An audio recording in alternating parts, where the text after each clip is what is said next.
Hello everyone, welcome back to my channel housewife study blog. कैसे हैं आप सभी? आई होप कि आप सभी बहुत ही अच्छे होंगे, स्वस्थ होंगे और खुश होंगे एंड सभी अपनी अपनी स्टडी अच्छे से कर रहे होंगे। मैं भी ठीक हूँ। तो आज मॉर्निंग में सुबह उठकर सारे काम कर लेने के बाद डायरेक्ट नहा धोकर मैं पूजा करने आ गई। साथ ही साथ बेटी भी आ गई थी और वो भी पूजा करने की जिद कर रही थी, तो मैंने उसे थोड़ा सा अगरबत्ती दे दिया। कल से कलश स्थापना स्टार्ट हो गया है तो घर में बहुत सारे काम थे, इसलिए कल व्लॉग शूट नहीं की और मेरी स्टडी भी उतनी प्रोडक्टिव नहीं थी कि मैं उसे शूट करके दिखाऊं, तो मैंने उसे नहीं अपलोड किया। 9 दिन तक तो मेरा पूजा करने में थोड़ा देर लगेगा, क्योंकि मैं पूजा करने के साथ दिया भी जलाती हूँ हर साल, इसलिए मॉर्निंग में थोड़ा सा देर हो जाता है। पूजा करते टाइम थोड़ा देर हो रहा था और बेटी का स्कूल का टाइम हो रहा था। फिर मैं उसे रेडी कर दी और फिर उसे छोड़ दी ताकि वो स्कूल चली जाए। उसके बाद फिर मैंने अपनी पूजा कंटिन्यू की उसे स्कूल भेज देने के बाद। अभी डेली थोड़ा देर हो जाता है, इसलिए रात में थोड़ा ज़्यादा नाश्ता बनाकर रख देती हूँ और बेटी को लंच में वही दे देती हूँ। थोड़ा बहुत फ्रूट्स या कुछ खाकर वो चली जाती है स्कूल। वैसे भी उसे लंच में कुछ भी दे दूँ वो वापस ही ले आती है और घर आकर ही खाना खाती है, वो भी मोबाइल देखकर। क्या करूँ, उसकी आदत हो गई है और मोबाइल बिना देखे वो खाती ही नहीं। तो आज मेरी स्टडी का डे 11 है। आज मैंने INM और ज्योग्राफी को कंप्लीट किया और साइंस NCERT क्लास 10 की भी एक चैप्टर को कंप्लीट की। मैथ्स को नाइट में थोड़ा वीडियो देख लेती हूँ, उसे रिवाइज करने की ज़रूरत नहीं होती। थोड़ा बहुत जो इम्पोर्टेंट फार्मूला रहता है उसे ही याद करती हूँ। और फ्रेंड्स, आप लोगों की स्टडी कैसी चल रही है, प्लीज़ आप लोग कमेंट में ज़रूर बताएं। मेरी पूजा करने में थोड़ी टाइम हो रही थी, उसके बाद फिर मैं तुरंत किचन चली गई और यहाँ पर नाश्ते में सत्तू भर के रोटी बना रही थी। ये चावल का आटा है और दही, यही हमारा नाश्ता हो गया। उसके बाद फिर मैं तुरंत रूम आ गई और जो बेटी थोड़ा बहुत सामान बिखेर के रखी थी उसे समेट ली और उसके बाद फिर मेरे हस्बैंड का कॉल आ गया तो मैं उन्हीं से बात करने लगी।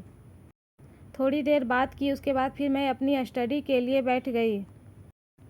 फर्स्ट स्टडी स्लॉट में साइंस को ही पढ़ रही थी। साइंस का चैप्टर नंबर 6 मैंने आज कंप्लीट किया।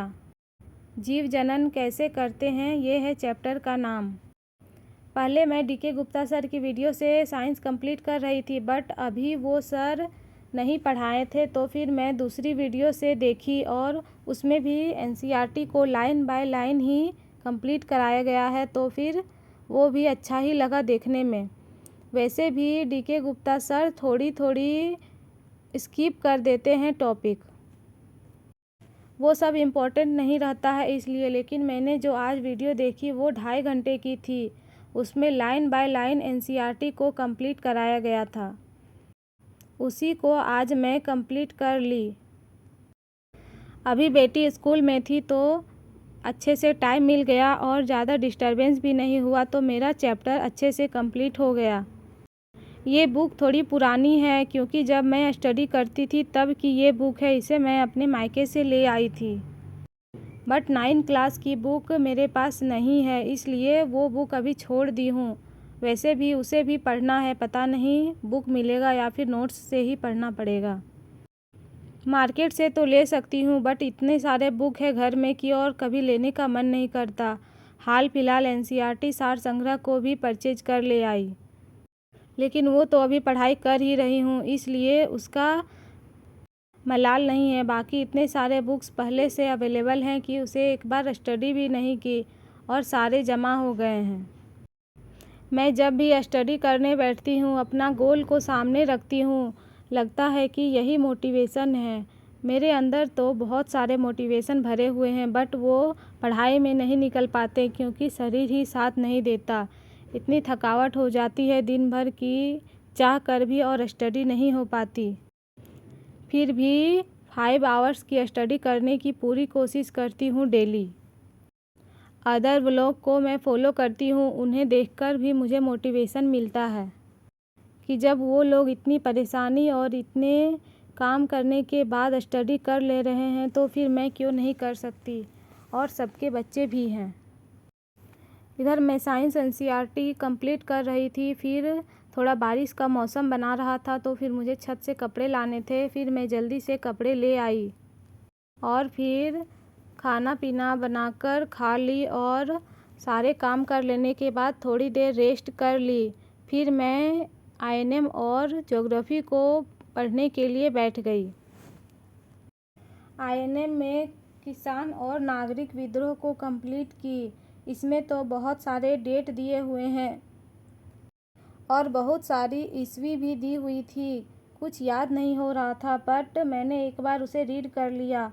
पहले मैंने इसे लूसेंट से भी स्टडी किया था तो थोड़ा बहुत याद था, उतने अच्छे से माइंड में नहीं था।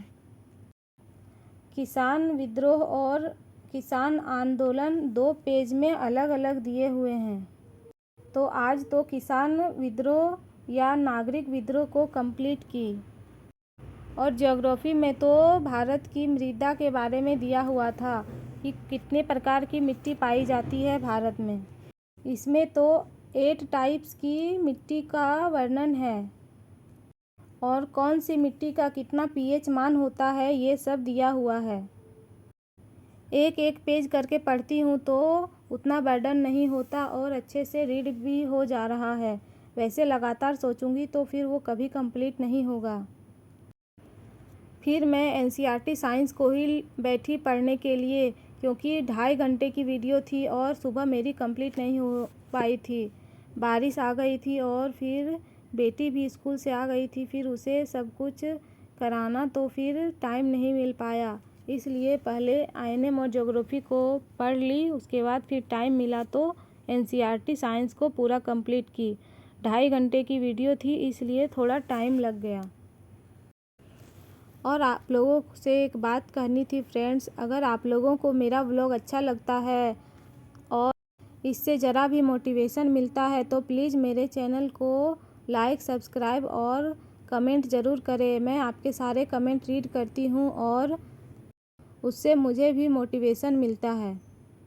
सो प्लीज़ कमेंट ज़रूर करें और अगर मेरे व्लॉग के प्रति कुछ सजेशन है तो वो भी मुझे दें, मैं उसे फॉलो करने की कोशिश करूँगी।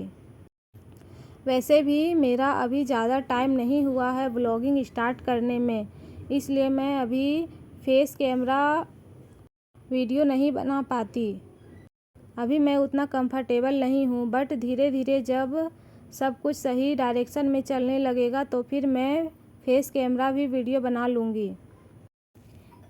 कितनी परेशानियों से स्टडी हो रही है ये तो मैं ही जानती हूँ और किसी को कुछ कहने से कुछ फ़ायदा भी नहीं है।